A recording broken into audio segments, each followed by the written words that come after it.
Do I have everybody's attention now?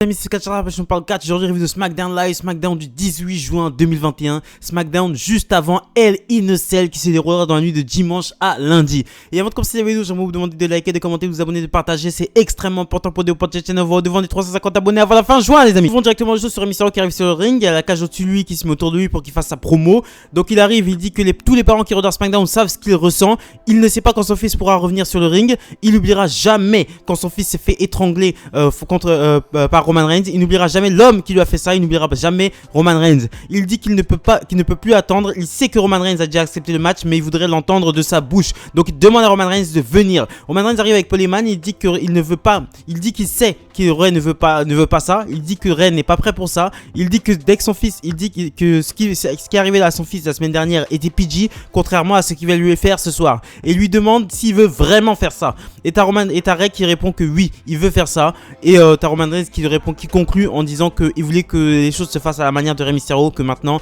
il va faire les choses à sa manière. On enchaîne ensuite avec la gorille.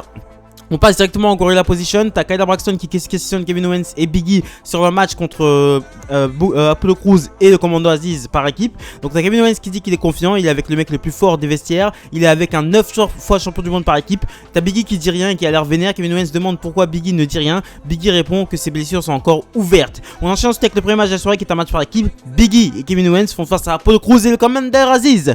Donc t'as Sami Zayn qui est au commentaire. T'as Commander Aziz qui combat. C'est son premier combat officiel, donc il combat avec son trait militaire et remporte la victoire en mettant son Nigerian Nails sur Kevin Owens. Et ensuite après le match il lui en remet un. On retourne ensuite en Gorilla Position. T'as Sami Zayn qui rentre dans le vestiaire et qui regarde du coup Kevin Owens à la télé en train de se tordre de douleur et qui jouit de la douleur de Kevin Owens. Et ensuite t'as Kevin Owens qui va voir Adam Pearce et Sonya Deville et qui demande d'avoir un match contre Sami Zayn, chose qui lui est accordée. Donc Adam Pearce accorde un match à Kevin Owens contre Sami Zayn du côté de Hell in a Cell. On enchaîne avec le second match de la soirée, match qui avait été annoncé la semaine dernière, match pour la couronne, Nakamura contre King Corbin. Nakamura est bientôt accompagné de son guitariste attitré Rick Boogs. Donc c'était un mauvais match pour une mauvaise rivalité qui s'est conclue par la victoire de Shinsuke Nakamura avec son Kinshasa qui remporte la couronne. Donc ils ont fait comme si c'était un King of the Ring, donc on est très très loin du King of the Ring 96. Donc le King of the Ring c'est devenu ça quoi.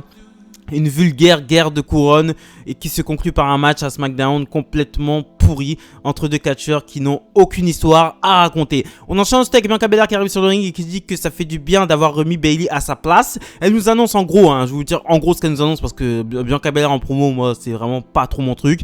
Donc elle dit qu'elle veut affronter Bayley dans la cage. Bayley arrive et dit que et directement elle se bat à l'extérieur du ring. À un moment donné, t'as Bayley qui passe par-dessus la barrière de sécurité et elle s'agrippe à la mèche de Bianca Belair. Et ensuite elle tire Bianca Belair, donc ça fait que Bianca Belair se bouffe la barricade. Ensuite elle monte sur le ring, elle lui place son Rose Plant.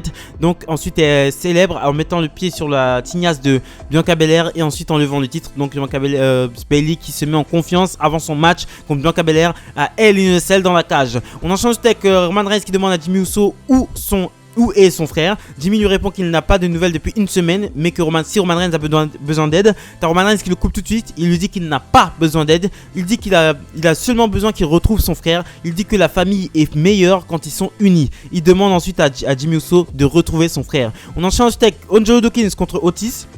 Le match n'a même pas encore commencé que Chad Gable met une claque à Angelo Dawkins. Angelo Dawkins course Chad Gable autour du ring, mais t'as Otis qui met son corps. Donc Angelo Dawkins se bouffe Otis de plein fouet. Donc ensuite après c'est une agression. Donc Otis envoie Angelo Dawkins dans l'escalier. Ensuite les deux s'acharnent sur l'épaule gauche d'Angelo Dawkins qui était déjà meurtri. Et ensuite ils remontent sur le ring Angelo Dawkins et ils font une combinaison Discus Clothesline, German Suplex pour le finir. Et ensuite à l'arbitre qui met fin à cette agression. Donc le match n'a jamais commencé. On enchaîne avec un backstage, t'as Kayla Braxton qui interviewe Cesaro sur Seth Rollins qui lui dit que t'as Cesaro qui répond qu'il a travaillé dur pour avoir la WWE et que Seth Rollins a essayé de lui enlever sa place. T'as ensuite Seth Rollins qui arrive et qui prend la place de Kayla Braxton. Il dit à Cesaro de se calmer, qu'il ne veut pas de violence ce soir.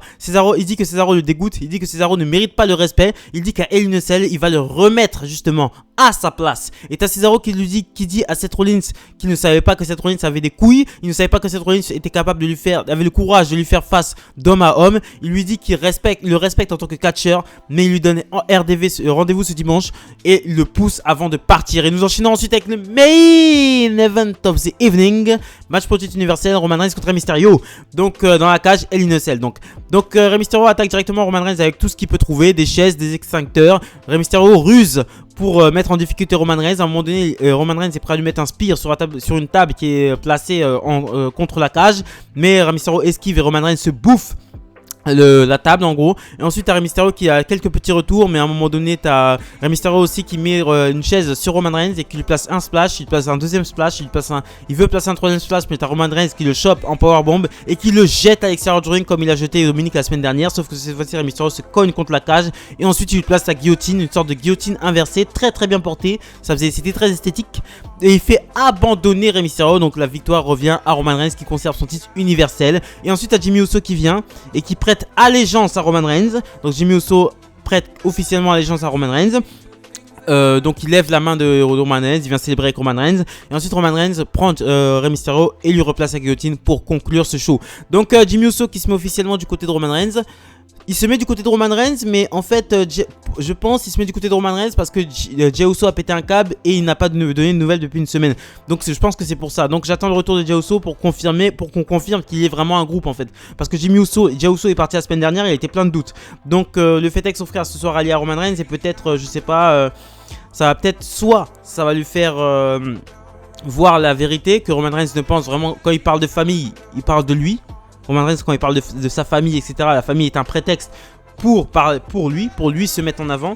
Ou est-ce qu'il va être content que son frère Jimmy ait enfin porté allégeance pour lui à Roman Reigns. C'était un bon show, sans doute le meilleur de la semaine. Bon SmackDown, à part enfin Rick Boobs et truc là, machin, Cesaro, machin, Nakamura, moi c'est plus possible. Enfin ils vont être séparés. Enfin cette guerre de couronne est terminée. J'aimerais peut-être voir Shinsuke Nakamura essayer de contrer Otis et Chad Gable qui commence à monter un petit peu quand même à SmackDown, hein. Otis qui devient de plus en plus dangereux et je vois bien Shinsuke Nakamura essayer de l'arrêter. Kevin Owens contre Sami Zayn à El Innocel. Je pense que ça va être le match d'ouverture. Je pense que ça va être un très bon match. Et demain, bon, voilà, c'est ce que je pensais du SmackDown du 18 juin 2021. Et aussi, demain, je vous fais la review, je vous fais les pronostics de El Innocel 2021. Donc, soyez au rendez-vous. Abonnez-vous au max. Abonnez-vous au maximum. Si vous voulez que la chaîne avance, abonnez-vous, likez, commentez, partagez. Extrêmement important pour votre chaîne. Devant les 350 abonnés avant la fin juin, les amis. Merci de m'avoir écouté. Salut, portez-vous bien.